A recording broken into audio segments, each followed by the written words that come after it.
In this edition of Campaign 2018 Local Matters, we're focusing on a candidate named Sanders running in New England, but probably not the one you're thinking of. Levy Sanders, son of Vermont Senator Bernie, is running for the Democratic nomination in New Hampshire's 1st congressional district. Levy joins me now from Boston. Levy, thanks so much for being with us. My pleasure. So on several occasions, you have spoken publicly about how you are not a clone of your father. Where are the biggest policy differences between you two? Well, I think that that's the wrong question. The simple fact is what my father talks about is actually mainstream in terms of a Medicare for all health care system, tuition-free public colleges and universities, paid equity for women, paid family and medical leave, a $15 minimum wage, and dealing with income and wealth inequality. So that's kind of my thoughts on that. So I think that's really the wrong question to ask. Well, if you win your primary in September, as well as the general election in November, what will your first priority be once you get into Congress? To fight as hard as I can to ensure that we have a Medicare for all single-payer health care system.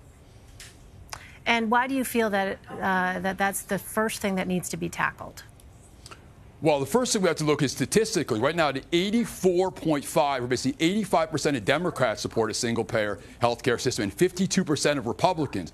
But more importantly, when I talk to so many folks in District 1, they talk about consistently they can no longer afford the high co-payments, deductibles, as well as premiums and the out-of-control cost of prescription drugs.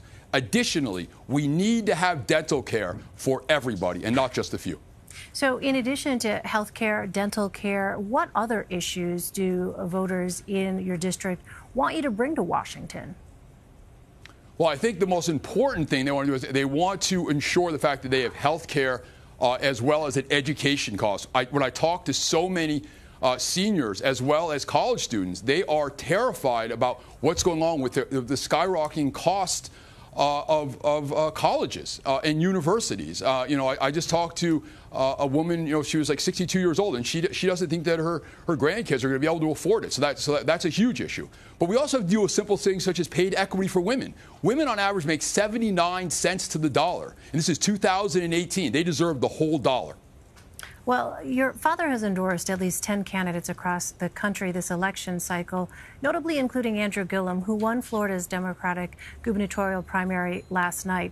Our Revolution, the political group founded out of your father's 2016 presidential campaign, has endorsed 123 candidates, none of which are you. Do you feel you should have been included on those lists? Well, I think that you can look at in terms of who I have gotten the endorsement. Ro Khanna. So Ro Khanna endorsed me as well as Phil Murphy. So what I can say very clearly is Ro Khanna is doing a tremendous job in making sure that we have Medicare for all throughout the country, as well as Phil Murphy has done a great job. So while I can tell you that, I'm not really concerned about it. I'm concerned ultimately about the folks that I talk to every day that are saying that you are the right person to demand a Medicare for all health care system that guarantees health care to every man, woman, and child. I want to ask you a few rapid-fire policy questions so our viewers can get a better idea of your positions. Should ICE be abolished? No, it should not. Should the U.S. have single-payer health care? Absolutely. Should the U.S. grant amnesty for undocumented immigrants already living and working here? I think we need to reconfigure, we need to relook at the immigration. We need to have an immigration system that makes it as easy as possible for folks who are currently in the system to get United States status. So not amnesty then? No. Would you vote to impeach President Trump? Not at this point in time. We're not there right now. I can say to you very clearly that Donald Trump couldn't find the truth, even if he was armed with a GPS. But still, when I talk to folks, they're not there right now in terms of impeachment. What would have to happen, you think, that might change your mind? Well, I think we just need to continue to see what's going on throughout the the situation. Increasingly, you're having more and more folks who are talking and having very serious concerns about Donald Trump. So if we continue to see more and more convictions, I think a lot more people have a lot less confidence in Donald Trump. But in truth, the real issue right now is if Donald Trump cuts Medicaid, Medicare, as well as Social Security, I assure you that people will be, even Trump supporters will change their perspective on Donald Trump. Would you support Nancy Pelosi for Speaker of the House? I think Nancy has done a really good job But at this point in time, we need new, fresh leadership, and I would support Barbara Lee. Is it a better strategy for Democrats to reach to the left for votes or to try and peel off moderate Republicans? Well, again, when we look at in terms of left, what I say very clearly is that when we have a Medicare for all health care system, at 84% of all Democrats support it, as well as 52% of Republicans, I think I wouldn't use the word left or right. I would look at in terms of what the most sensible solutions to ensure the fact that people have high-quality health care as well as dental care. Do you think your father should run for president again? You know, that's a great question. As I said very clearly in terms of a tweet that got like 1 million people to take a look, Bernie Sanders is seriously contemplating a run for 2020. I don't mean a jog. So I think what we need to do is we need to look, you know, in terms of all the folks in the race and see what's going on. But I think regardless of who runs, they have to demand a Medicare for all, single-payer health care system, as well as tuition-free public colleges and universities, as well as a whole host of other issues that I've talked about.